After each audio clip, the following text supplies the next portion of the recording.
बच्चों आज हम डिस्कस कर रहे हैं रेजिस्टेंसेस इन सीरीज़। रेजिस्टेंसेस को हम सीरीज़ में कब कहते हैं? जब सभी रेजिस्टर्स को इस तरह से हमने ज्वाइन किया हुआ है कि सब में से करंट की वैल्यू क्या रहेगी? सेम। सबका पोटेंशियल डिफरेंस अलग अलग होगा लेकिन करंट की वैल्यू सेम। जैसे हमारे पास 3 रेजिस्टर्स हैं R1, R2, R3। तीनों को हमने एंड टू एंड कनेक्शन दे दिया और उनके बीच में एक ऐसी सेल लगा दी, बैटरी लगा दी, जो हमें कितना पोटेंशियल डिफरेंस प्रोवाइड कर रही है? V वोल्ट का। तो टोटल पोटेंशियल हो गया V वोल्ट। सभी रेजिस्टेंसेस के अक्रॉस क्योंकि करंट सेम है लेकिन पोटेंशियल डिफरेंस यहाँ जो जनरेट होगा, डेवलप होगा, वो डिफरेंट होगा। तो हमें पता है ओम्स के लॉ के अकॉर्डिंग V किसके इक्वल होता है? I into R। तो हम ओम का लॉ लगा देते हैं हर रेजिस्टर के लिए। तो V1 कितना हो जाएगा? I into R1। V2 is equal to I into R2। V3 is equal to I into R3। That means कि V के 3 पार्ट हो गए थे, तो हम अगर तीनों पार्ट्स को ऐड कर दें तो हमें क्या मिल जाएगा? Total potential. That means V is equal to V1 plus V2 plus V3। अब ये तीनों वैल्यूज़ जो ऊपर लिखी हैं ओम्स लॉ के अकॉर्डिंग हम इसमें पुट कर देते हैं क्योंकि करंट तो सेम है। आई R1 प्लस आई R2 प्लस आई R3। आई कॉमन आ गया, इसको हमने इक्वेशन नंबर 1 कह दिया। अब हमने एज्यूम कर लिया let RS is the equivalent resistance in series combination. इनकी इफेक्टिव वैल्यू हमने RS एज्यूम कर ली।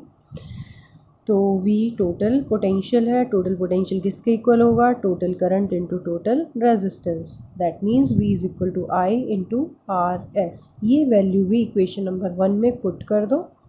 तो IRS is equal to I R1 plus R2 plus R3। I common है, कैंसल आउट हो गया, तो हमें सीरीज कम्बिनेशन का फॉर्मूला मिल गया RS is equal to R1 plus R2 plus R3। तो इससे क्या पता चला कि जो टोटल रेजिस्टेंस है वो इंडिविजुअल रेजिस्टेंस से ग्रेटर देन है, बड़ा होगा। तो जब भी आपको रेजिस्टेंस को बढ़ाना हो तो हम कौन सा कम्बिनेशन यूज़ करेंगे? Series combination. तो इसके कुछ इंपॉर्टेंट पॉइंट्स हैं।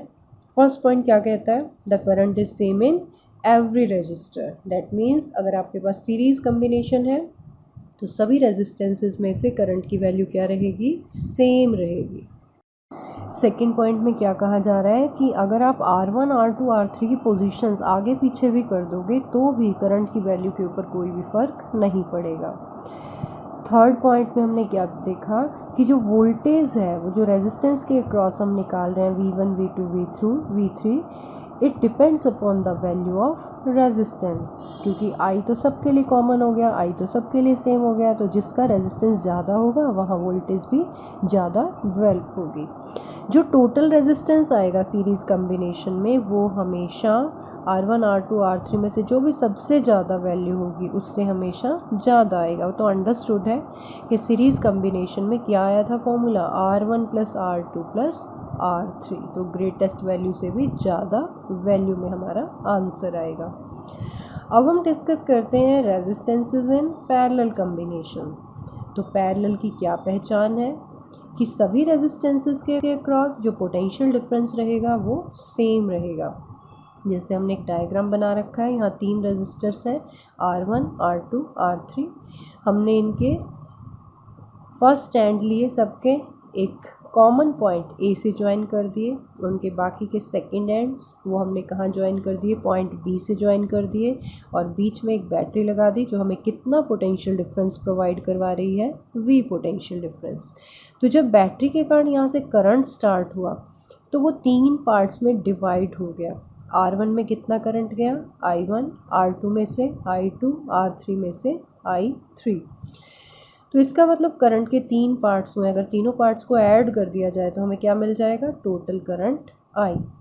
अब ओम्स लॉ के अकॉर्डिंग V किसके इक्वल होता है? I into R। तो जबकि हमें पता है कि तीनों ब्रांचेस के लिए पोटेंशियल डिफरेंस क्या है? सेम। पोटेंशियल डिफरेंस का क्या फॉर्मूला होता है? Current into resistance. तो यहाँ कितना है potential difference? I1 into R1, यहाँ पर I2 इंटू R2, यहाँ पर I3 इंटू R3। तीनों ही बराबर हैं, किसके बराबर हैं? V के बराबर है। तो यहाँ से निकाल लिया हमने। I1 किसके इक्वल आएगा, V/R1। I2 किसके इक्वल आएगा, V/R2। I3 किसके इक्वल आएगा, V/R3। तो हम इस इक्वेशन में ये सारी वैल्यूज़ पुट कर देते हैं। तो हमें नज़र आ रहा है ना कि V तो कॉमन आ सकता है। इस इक्वेशन को हमने फर्स्ट इक्वेशन का नाम दे दिया। Let RP is the effective value of resistance in parallel combination. तो टोटल पोटेंशियल क्या आएगा, total current into total resistance RP। तो I की वैल्यू क्या होगी, V/RP। ये सभी वैल्यूज़ हमने इक्वेशन नंबर 1 में पुट कर दी। V कॉमन ले लिया, V से V कैंसिल कर दिया। तो यहाँ पर हमारे पास एक फॉर्मूला आ गया, 1/RP is equal to 1/R1 plus 1/R2 plus 1/R3। तो ये क्या आ गया, equivalent resistance in parallel combination. तो रेसिप्रोकल्स का ऐड किया गया है। तो यहाँ पे हमेशा रेजिस्टेंस की वैल्यू कम आती है। तो जब भी आपको कम रेजिस्टेंस चाहिए हो तो कौन सा यूज़ करेंगे कॉम्बिनेशन, पैरेलल कॉम्बिनेशन। तो यहाँ कुछ पॉइंट्स हैं। Potential difference across each resistance is same. V की वैल्यू सबके लिए सेम है। जो करंट फ्लो कर रहा है रेजिस्टेंस में से, it is inversely proportional to the resistance, क्योंकि V तो सबके लिए कांस्टेंट हो गया, सेम हो गया। तो I inversely proportional to resistance है। जिस ब्रांच का रेजिस्टेंस ज़्यादा होगा वहाँ करंट की वैल्यू क्या रहेगी, कम रहेगी।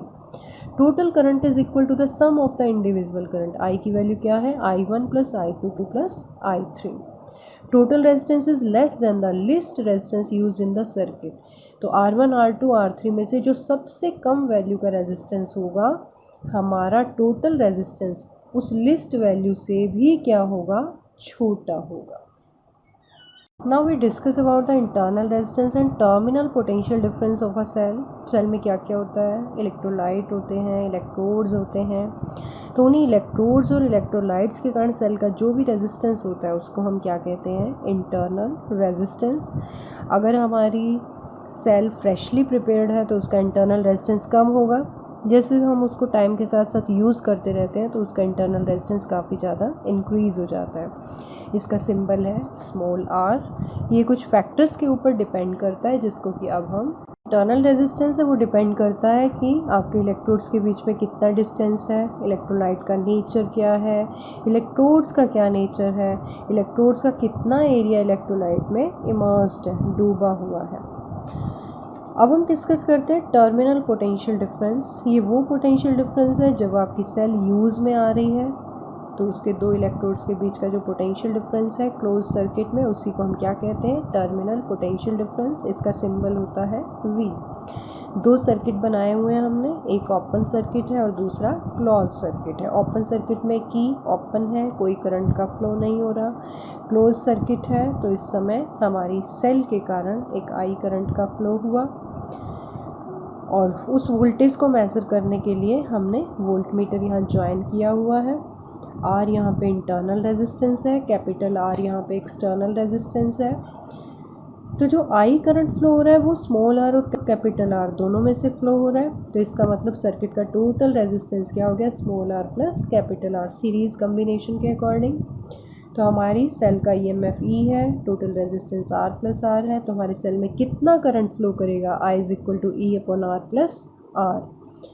जब हमने सर्किट को क्लोज कर दिया था तो उस समय हमारे सर्किट में टर्मिनल पोटेंशियल डिफरेंस है। और टर्मिनल पोटेंशियल डिफरेंस किसके इक्वल आता है, EMF में से मैंने कौन सा पोटेंशियल डिफरेंस माइनस कर दिया जो कि इंटरनल रेजिस्टेंस के क्रॉस ड्रॉप हुआ था।